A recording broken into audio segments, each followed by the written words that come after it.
Maraming nagsasabi na kapag ang lakad ay pinaplano, madalas hindi natutuloy. At kapag nagplano na wala sa plano, ay madalas natutuloy at nag-i-enjoy. Oo, nakakalito ba? Pero ganun daw yun. Ito ang inyong lolang Kuwela at ang kwento niya sa likod ng The Viral Coffee Shop. At ayun nga, nagplano kami ng wala sa plano. Pero natuloy ang pagpunta namin sa Daang Kalikasan. Ganito na lang. Medyo hapon na. At yun, naabutan kami tuloy ng dilim sa daan. Tumbok naman namin ang daan papunta dito sa Viral Coffee Shop. At ito nga raw ang coffee shop na dinadayo ng marami. Ay, si Lola gusto lang palang magkape. Dumayo pa sa malayong lugar.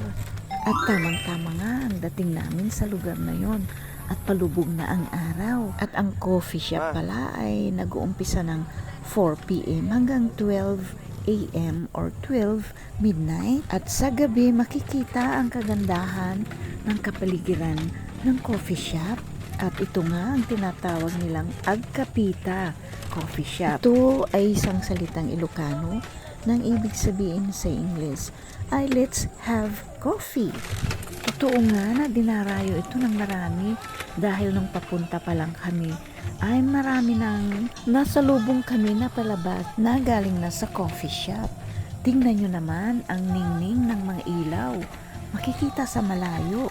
At sus, yung kanilang footbridge na kawayan. Bongga! At napakahaba mula sa highway papunta doon sa kanilang shop. Medyo napagod si Lola at ang coffee shop ay ginawa sa gitna ng palayan o gitna ng kabukiran. Panalo talaga sa ganda ng kapaligiran, maging sa may araw o sa gabi. Napaka-authentic ang footbridge na ginawa nila. Kapag naglalakad ka, feeling mo, idinuduyan ka. At yan nga yung pakiramdam na nai-excite ka. Hindi ko lang natansya kung gaano kalayo yung footbridge na yan.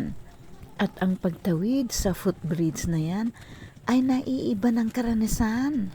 Lalo na't nalalanghap mo ang malamig at sariwang hangin. At habang papalapit kami ay naririnig mo na ang masayang kantahan ng mga tumutugtog na banda. At sa wakas, narating na namin ang loob ng coffee shop. At yan nga napansin ko, marami palang dumadayo rito na mga customers. Masayang nagkakafe habang nakikinig ng mga tugtugin.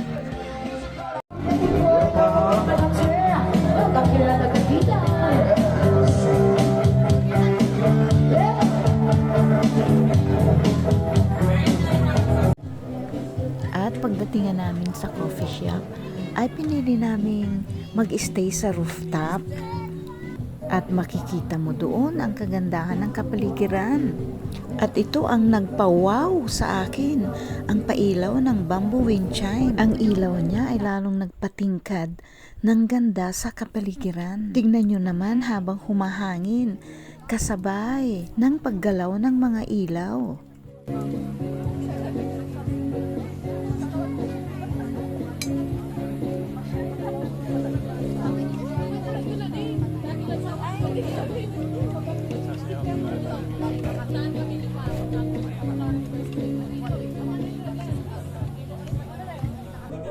Marami kang pagpipilian na pagkain. Siyempre, ang pinaka-highlights nila, ang coffee smoothies. Iba't ibang flavor. Siyempre, meron silang pika-pika, pasta at dinner meals.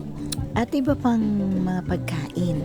Ang sarap lang talaga sa pakiramdam ang tumambay sa kanilang rooftop habang nagkakape at nakikinig ng mga musika. Sa panahon na nandun ka, talagang marirelax ang isip mo.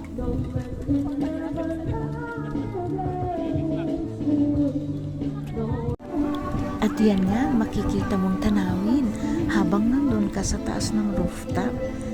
Ang mga pailaw ng karating na lugar at ang signage ng coffee shop na Agkapita Coffee. Pag tumingin ka sa baba, makikita mo ang bamboo footbridge na nagbibigay din ng magandang tanawin.